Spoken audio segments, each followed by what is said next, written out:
Anda menyaksikan Kompas Bisnis, Saudara. Menteri Keuangan Purbaya Yudi Sadewa membuka kemungkinan soal adanya usulan penyesuaian harga bahan bakar minyak subsidi jika harga minyak dunia terus melonjak dan APBN tak sanggup lagi menanggungnya. Purbaya menjelaskan pemerintah telah menyiapkan berbagai skenario kenaikan harga minyak dunia. Pemerintah menghitung jika harga minyak rata-rata menyentuh $92 Amerika per barel, maka defisit anggaran berpotensi meningkat signifikan mencapai 3,6 hingga 3,7% dari PDB. Untuk mengantisipasi pelebaran defisit, pemerintah menyiapkan sejumlah opsi, misalnya dengan melakukan penyesuaian APBN dengan memangkas anggaran yang tak esensial. Penghematan tersebut dapat dilakukan untuk sejumlah pos, misalnya program makan bergizi gratis ataupun anggaran pembangunan infrastruktur di Kementerian Pekerjaan Umum. Namun jika tekanan terhadap APBN sudah terlalu besar, maka Purbaya tak menutup kemungkinan untuk membagi beban tersebut dengan masyarakat yang berarti ada potensi kenaikan harga BBM bersubsidi. Tapi yang jelas kita udah eksersis sampai kalau harga minyak naik ke $92 per barrel, apa dampaknya ke defisit. Kalau nggak diapain, defisit kita naik ke 3,6% kalau nggak salah dari PDB. Itu kalau kita nggak ngapa-ngapain. Tapi kan biasanya kita bisa melakukan langkah-langkah penyesuaian sehingga kita bisa menjaga tetap di bawah 3%. Kalau emang anggarannya nggak kuat sekali, nggak ada jalan lain ya kita share dengan masyarakat sebagian. Artinya ada kenaikan BBM kalau memang harganya tinggi sekali dan anggarannya udah nggak tahan lagi. Ada kemungkinan ada anggaran yang ingin diajukan adalah yang nggak terlalu penting, tapi yang untuk makanan kita nggak akan ganggu sama sekali dan kita akan dukung supaya optimal. Dan ini bukan berarti saya akan motong MBG, enggak, tapi ini kan potensi mana yang dipotong. Misalnya lagi PU, ada belanja-belanja yang bisa digeser ke tahun depan untuk bangun apa macam-macam program yang mereka punya. Sejak serangan AS Israel pada 28 Februari lalu disusul ditutupnya Selat Hormuz, harga minyak mentah Brent ini terpantau terus naik. Pada penutupan perdagangan 2 Maret, harga minyak melonjak ke $77,74 AS per barel. Harga minyak mentah Brent melampaui angka psikologis pada 3 Maret tembus $81,40 per barel dan menyentuh $85,41 AS pada 5 Maret.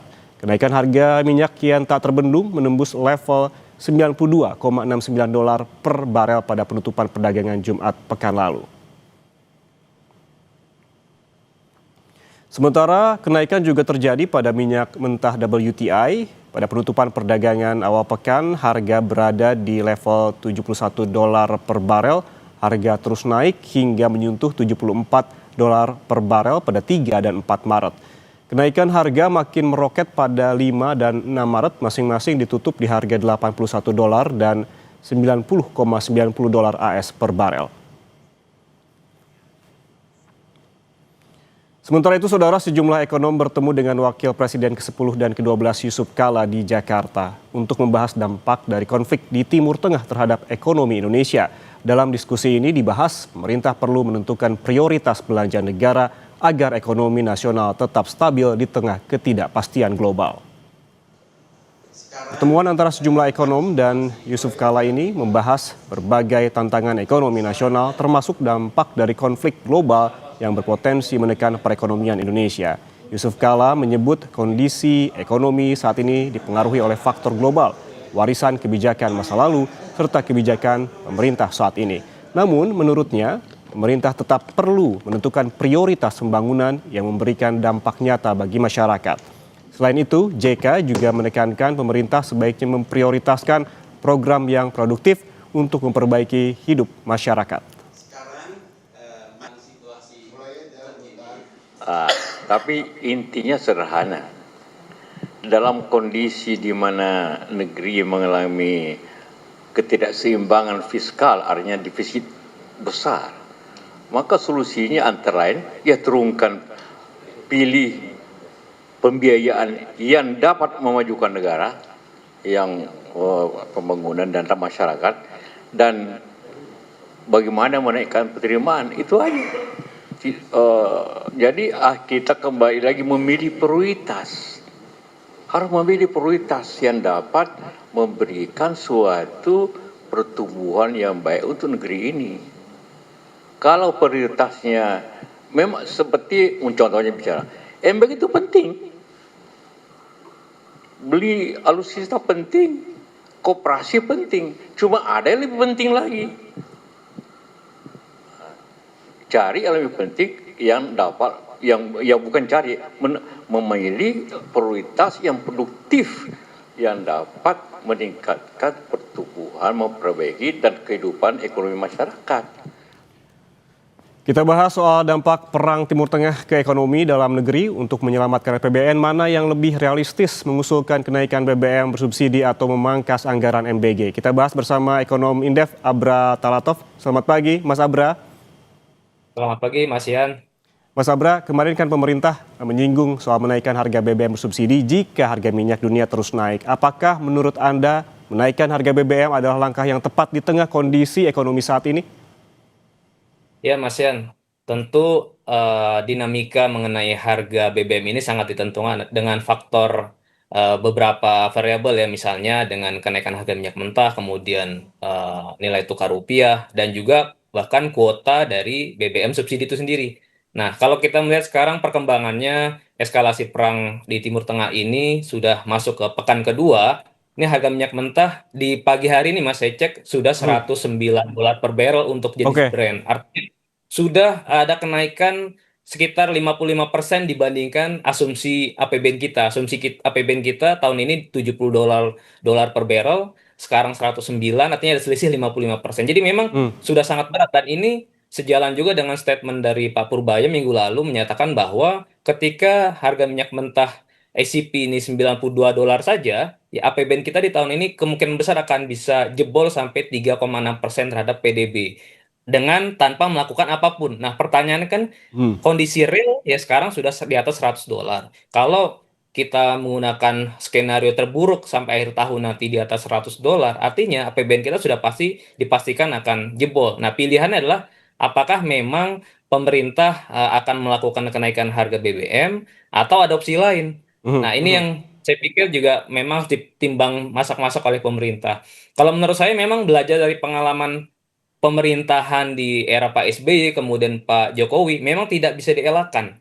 Harga BBM itu pada akhirnya akan dilakukan penyesuaian harga karena memang ada faktor kenaikan harga minyak mentah. Misalnya saya ingin menjelaskan sedikit mengenai pengalaman di tahun 2005 ketika itu di era Pak SBY yang pertama, harga BBM subsidi ya waktu itu dinaikkan, bahkan yang pertama itu 32% ya kenaikan harganya, kemudian yang dikenaikan yang kedua itu sampai 87%. Karena memang ada selisih antara asumsi ICP di tahun 2005 dengan realisasi tahun 2005 sampai 125%. Dan tahun 2008 juga begitu, Pak SBY melakukan kenaikan harga BBM subsidi sampai 33%. Begitupun juga di era Pak Jokowi di tahun 2014 dan di tahun 2022 melakukan kenaikan harga sampai 30%. Nah, memang tidak, dari sejarah yang ada ya dari pengalaman kita sebelumnya, tidak bisa dihindari dilakukannya penyesuaian kenaikan harga BBM. Tetapi kan ada hal yang membedakan Mas di tahun-tahun sebelumnya. Ya, itu memang tentunya di samping pemerintah melakukan penyesuaian harga BBM, juga melakukan beberapa program yang untuk bisa menahan atau membantu daya beli masyarakat. Ya, misalkan dengan bantuan BLT, kemudian subsidi transportasi, dan kemudian juga operasi pasar untuk melakukan stabilisasi harga komoditas pangan khususnya. Itu menjadi instrumen pelengkap supaya daya beli masyarakat tidak terlalu jatuh. Itu pun meskipun sudah dilakukan, tetap terjadi kenaikan tingkat kemiskinan. Jadi memang Oke. akan ada implikasi-implikasi sosial berikutnya ketika harga BBM dilakukan penyesuaian harga. Oke, apa saja implikasinya tadi, Mas Abra, jika betul-betul terpaksa begitu dilakukan kenaikan ataupun menaikkan harga BBM bersubsidi, apa saja efek dominonya?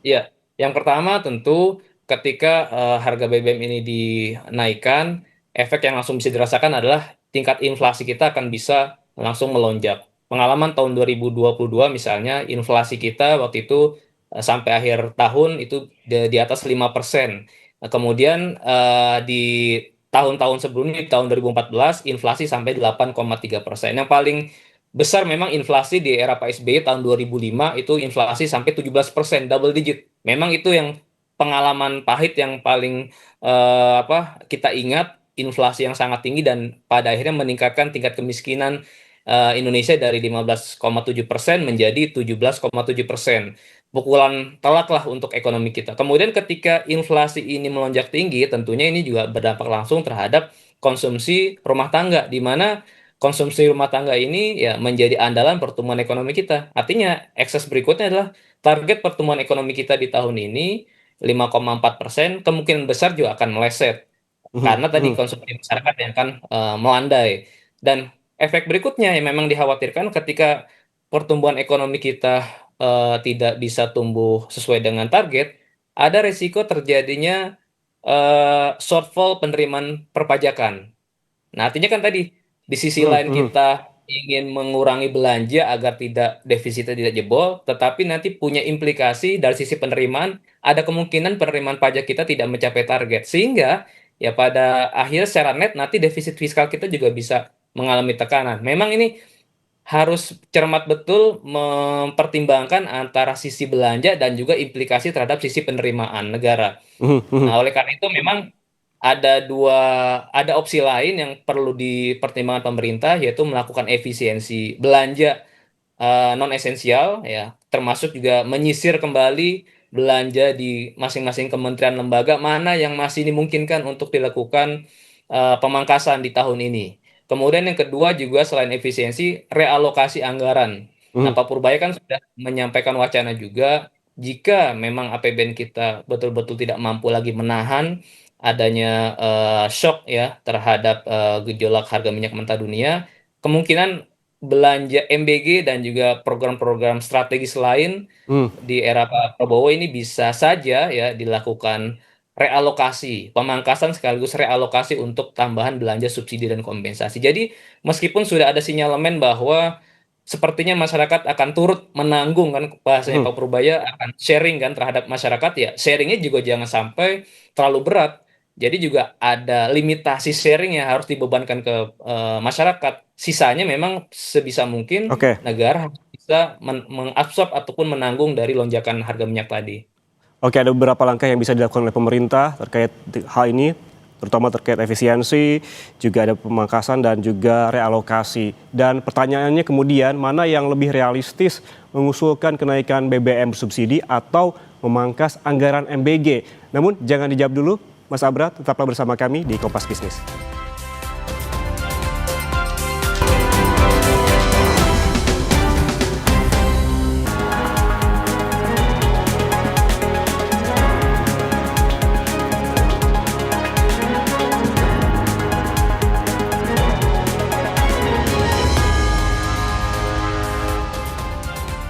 Anda masih bersama kami di Kompas Bisnis, Saudara, dan kita lanjutkan perbincangan bersama ekonom Indef, Abra Talatov. Mas Abra, menurut Anda mana yang lebih realistis mengusulkan kenaikan BBM bersubsidi atau memangkas anggaran MBG di tengah kenaikan harga minyak mentah dunia?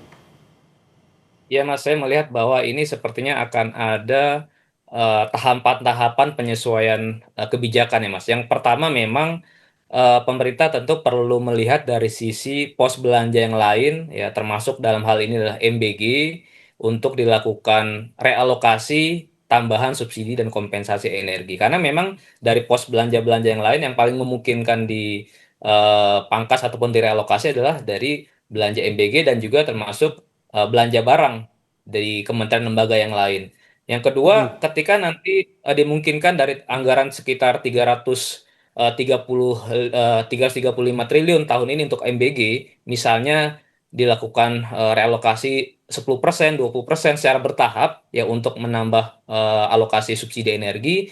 Kemudian nanti pada akhirnya harga minyak mentah masih akan terus meningkat ya di atas $120 misalnya.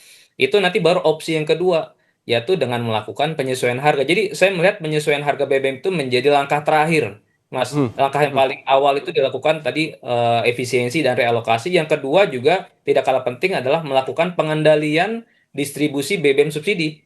Karena tahun ini kan untuk kuota BBM subsidi jenis Pertalite itu sekitar 29 juta kiloliter, Hmm. kemudian untuk solar 18,6 juta kiloliter. Itu kalau misalnya nanti distribusinya tidak mampu dikendalikan dan terjadi pertama shifting dari konsumen BBM non subsidi ke subsidi, kemudian terjadi kebocoran ataupun penimbunan, nah itu juga bisa memunculkan resiko lain. Jadi artinya juga yang hal kedua yang penting adalah pengendalian dan mempercepat ya mekanisme distribusi BBM itu menjadi tertutup ataupun targeted, tidak terbuka lagi seperti sekarang, agar betul-betul masyarakat bawah dan kelas menengah bawah itu yang berhak mengakses BBM subsidi. Hmm.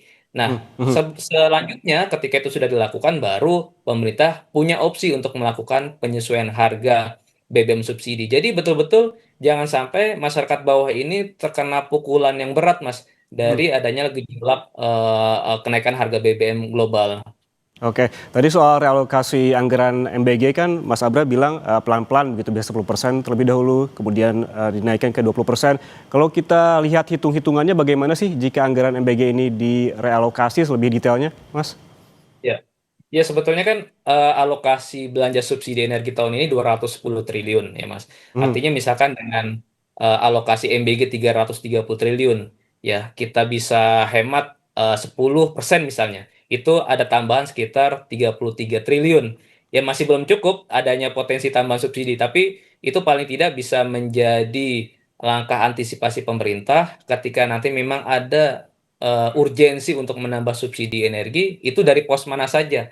Nah, MBG ini menjadi salah satu, saya Hmm. katakan salah satu, bukan satu-satunya, salah satu pos yang dimungkinkan ya untuk dilakukannya realokasi. Yang kedua juga ada sebetulnya peluang menggunakan dana SAL, sisa anggaran Hmm. lebih Hmm. pemerintah yang tidak terpakai, yang tahun lalu kan sudah diinjeksi 200 triliun ke sistem perbankan kita oleh Pak Purbaya, dan tahun ini rencananya ada tambahan 100 triliun. Itu juga dana SAL dimungkinkan juga Mas untuk dimanfaatkan untuk menambah subsidi kompensasi energi. Jadi memang pemerintah masih ada ruang juga untuk melakukan otak-atik APBN kita agar Hmm. Hmm. tidak langsung tiba-tiba harga BBM dilakukan penyesuaian. Oke, kalau saya garis bawahi, artinya menurut Anda ini pemerintah harus mulai mengotak-atik skala prioritas belanja begitu ya, agar tidak tekor. Selain MBG juga Menteri Keuangan kemarin menyinggung soal belanja infrastruktur tuh, Mas. Iya, betul. Jadi pertama yang harus dilakukan pemerintah memang melakukan adjustment ulang ya. Bahkan kalau dalam kondisi ini dianggap sudah darurat, sebetulnya ya pemerintah bisa mempertimbangkan untuk melakukan APBN perubahan atau Hmm. revisi APBN seperti yang dilakukan di tahun-tahun sebelumnya gitu. Bahkan kan di era pandemi COVID-19 di tahun 2020 pemerintah mengeluarkan Perpres nomor 72 tahun 2020 yang kemudian menjadi Undang-Undang nomor 2 tahun 2020 yang memperbolehkan defisit fiskal kita lebih dari 3% terhadap GDP Hmm. pada 3 tahun ya, dari 2021 sampai 2023. Waktu itu memang kondisinya ada kedaruratan karena adanya pandemi COVID, adanya kebutuhan belanja yang besar, adanya resiko penerimaan pajak yang rendah, sehingga dikeluarkanlah Perpres ataupun Undang-Undang Keuangan Negara tadi. Jadi itu barangkali juga bisa menjadi opsi terakhir Hmm. yang akan disepakati oleh pemerintah dengan DPR, tetapi lagi-lagi itu pun memiliki resiko tersendiri. Ketika pemerintah nanti mengambil opsi melakukan pelebaran defisit ya dengan mengeluarkan Perpres tadi, itu nanti juga investor dan juga lembaga pemerintah akan melihat resikonya Hmm. buat kita. Karena kondisi sekarang saja dengan defisit kita dijaga maksimal 3% terhadap PDB, beberapa lembaga sudah menyoroti mengenai ketahanan fiskal kita. Dilihat dari indikator penerimaan perpajakan kita yang rendah dan juga resiko utang pemerintah yang dikhawatirkan tidak stabil gitu. Nah, oleh Oke. karena itu memang pemerintah harus sangat hati-hati Hmm. sekali Hmm. untuk melakukan manuver fiskal di tahun 2026 ini. Oke, Mas Abra, jika memang langkah efisiensi dan juga realokasi ini diambil begitu, langkah awalnya tuh harus dimulai dari mana dulu? Apakah dari evaluasi program dan juga spending review agar anggaran ini fokus pada program dengan dampak ekonomi besar dan juga mendorong produktivitas begitu? Iya, betul. Jadi saya melihat bahwa pemerintah perlu kembali melakukan presiden yang memanggil seluruh menteri-menteri untuk bisa mengidentifikasi lagi belanja belanja mana di masing-masing kementerian lembaga yang dimungkinkan untuk ditunda. Ya, ataupun dibatalkan di anggaran tahun ini. Nah, jadi masing-masing kementerian lembaga dulu tuh melakukan usulan adanya efisiensi. Nah, kemudian di sisi lain yang menjadi kewenangan presiden, misalnya dalam program MBG itu ditetapkan kira-kira ada skenario penghematan ataupun realokasi berapa persen, 10% kah, bahkan sampai 50%. Dan ketika terjadi realokasi belanja MBG tadi kan artinya ada konsekuensi, target tidak akan tercapai sesuai dengan yang disasar pemerintah di tahun ini. Jadi baik itu jumlah penerimanya maupun target jumlah SPPG-nya itu. Yang kemudian yang kedua juga eh, barangkali juga pemerintah bisa mulai melakukan review bahwa untuk MBG ini memang diprioritaskan untuk siswa yang tidak mampu, paling tidak di desil 1 sampai desil 6 gitu, dari keluarga yang tidak mampu ataupun kelas menengah bawah. Jadi tidak dipukul rata untuk seluruh siswa. Nah, Hmm. kemudian berikutnya ketika sudah dilakukan penyisiran efisiensi belanja kementerian lembaga, ya pemerintah baru melakukan prediksi atau proyeksi ulang mengenai target penerimaan negara, karena kan tadi adanya resiko penerimaan pajak yang juga akan terpukul. Jadi dua, dari sisi belanja dan dari sisi proyeksi ulang terhadap penerimaan negara. Nah, baru dari Hmm. situ kita kelihatan defisitnya kira-kira apakah masih akan berpotensi tembus 3% terhadap PDB atau masih di bawah 3%. Nah, baru opsi terakhir, worst scenario, ketika harga minyak mentah betul-betul tidak bisa dikendalikan, bahkan tembus lebih dari $150 per barrel. Nah, kira-kira apa langkah yang lain yang akan dilakukan pemerintah? Tadi, ketika sudah dilakukan hal-hal penghematan dan relokasi, ternyata masih tidak cukup, maka barangkali ya tadi mengeluarkan Perpres ataupun Undang-Undang Keuangan Negara yang memperbolehkan defisit lebih dari 3% sampai level tertentu, misalnya 4 atau 5%, dengan adanya